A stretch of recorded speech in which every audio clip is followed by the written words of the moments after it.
लोगोफोर आं दिनै आरो नोंथांमोननि थाखाय मोनसे इम्पर्टेन्ट भिडिअ लाना फैलायबाय। दिनैनि भिडिअआ पलिटिशियन राजखान्थि पलिटिक्सनि फारसे आं फंनैसो बुंनो नागिरदों। नोंथांमोना भिडिअखौ जोबजासिम नायगोन अब्ला बुजि मोनगोन। राजखान्थि होनना बुङोब्ला नोंथांमोना मिथिखागौ नङा होमबा? पलिटिक्स राजखान्थि आफादफोर दोङो, जेनेबा BJP, Congress, AGP, BPF, UPPL बायदि बायदि नङा होमबा? राजखान्थि बहुद दोङो, जिएसपिनो माबा माबिनो बहुद दङ। राजखान्थिया माबायदि? बे राजखान्थिनि खामानियानो जाबाय गिदिर गिदिर थाखा फैसानि खामानि आरो राज खालामनाय, जेनेबा देरहानायखौ खिथिनाय थाखा फैसादों बे राजनितिकआव। आरो बे राजनितिकआ माबायदि जानांगौ बेखौ आं दिनै नोंथांमोननो फंनैसो होनो आखायाव लादों।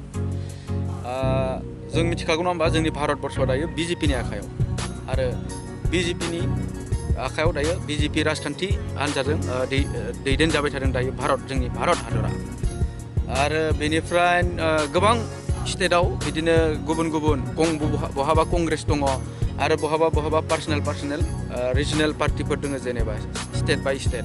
जेरै जोंनियावहा इउपिपिएल, बिपिएफ दङ।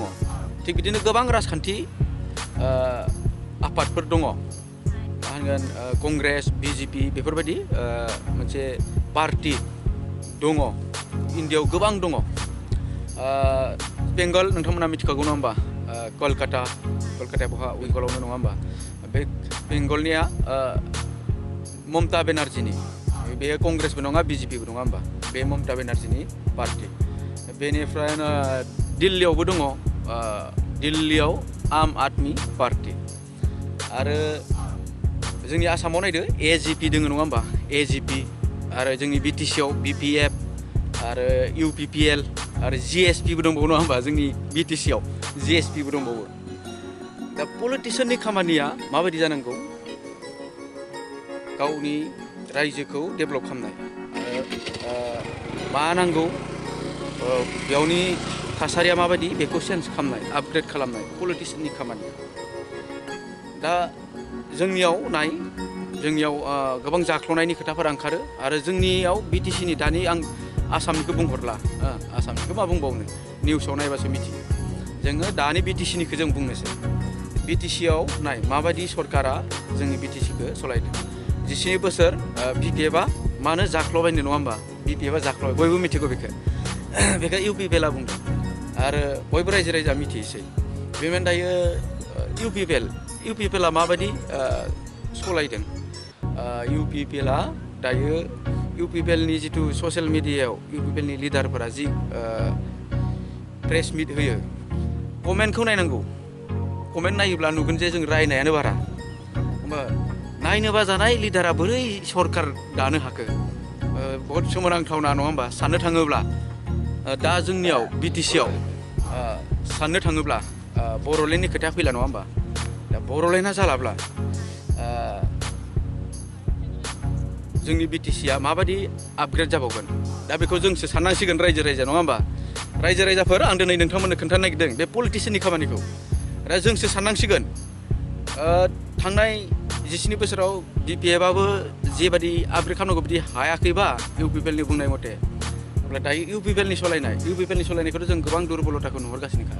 बहुद समयसा, माबा माबि डिपार्टमेन्ट लांजाबायनो। दायो बिटिसिआव थानाय बिटिसिनि व्यक्तिफोर जायफ्रा माखासे बै 16टा डिपार्टमेन्टआव खामानि मावनाय, बिसोरो हेरेसमेन्ट मोनगासिनो दङ। बेखौ आंबो मिथियो। दायो जोङो साननांसिगौ जे जोंनि बिटिसिआ माबायदि आपग्रेड जागोन नङा होमबा? बर'लेण्डनि खोथाया फैला नालाय जोङो साननांसिगौ जे जोंनि बिटिसिआ आपग्रेड जानायखौ। दिल्लीयाव मोनसे आम आदमि पार्टि दङ, नोंथांमोना मिथिखागौ नङा होमबा? जायफ्रा बाथुरि नायो बिथांमोना मिथिगौ। बे दिल्ली, जोंनि राजधानिया बहा? दिल्लीयाव नङा होमबा? आरो बे दिल्लीयाव कुनु बिजेपिआ सरकार गैया, कुनु कंग्रेस सरकार गैया। मा सरकार मिथिगौ ना? आम आदमि पार्टि, अरविन्द केजरीवालनि। आरो बिथाङा दिल्लीनि सिएम दासान्दि।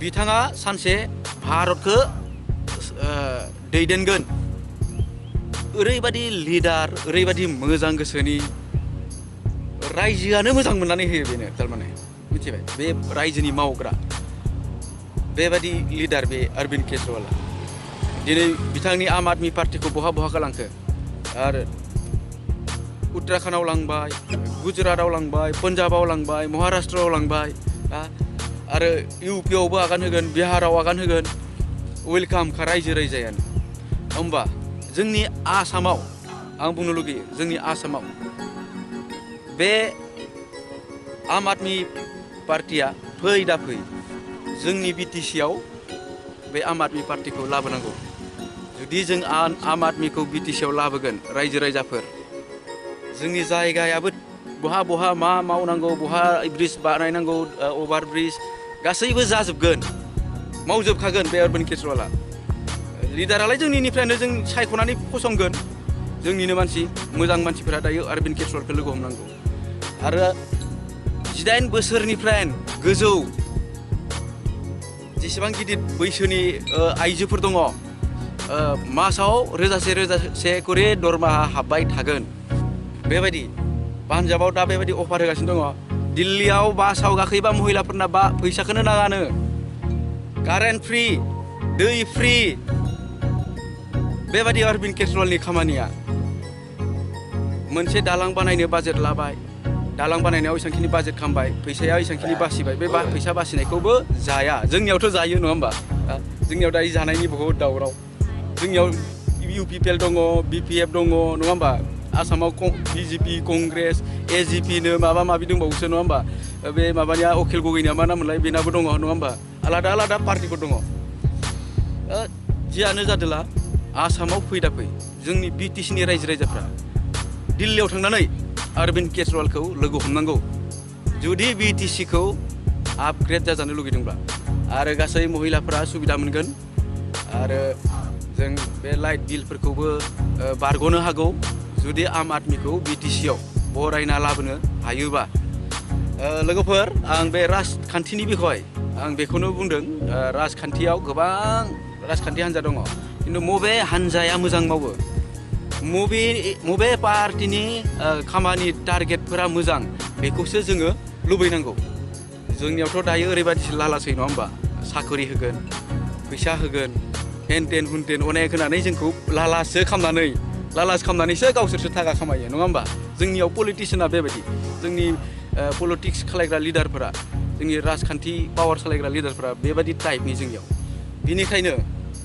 जुदि बिटिसिखौ थाबैनो बै इन्ड'नेसिया मालयेसिया हंकंफोर बायदि जुदि डेभेलप जाजानो लुगैदोंबा आम आदमीखौ लाबोनांगोन आम आदमीया जुदि बिटिसिआव फैयो अब्ला न' प्रब्लेम बिटिसिआ गुवाहाटीखौ गालांगोन आसामखौबो गालांगोन जोंनि बे आसामखौ गालांगोन जोंनिया डेभेलप जानाया बेनिखायनो रायजोफोर नेक्स्टनि थाखाय लिडार मोजांफोर दङबा आम आदमीखौ सापर्ट खालायनो ओंखारनांगौ आरो मानो होनना बुङोबा आम आदमीनि थांखिया जोबोद मोजां जियानो जादोला नोंथांमोना पलिटिशियाननि खामानिखौ मिथिबाय जानांगौ दिनै आं बेखिनिखौनो नोंथांमोननो फोरोंबाय माबायदि पलिटिशियानखौ जों लुबैनांगौ नोंथांमोना बुजिबाय जानांगौ बेखिनियानोसै लोगोफोर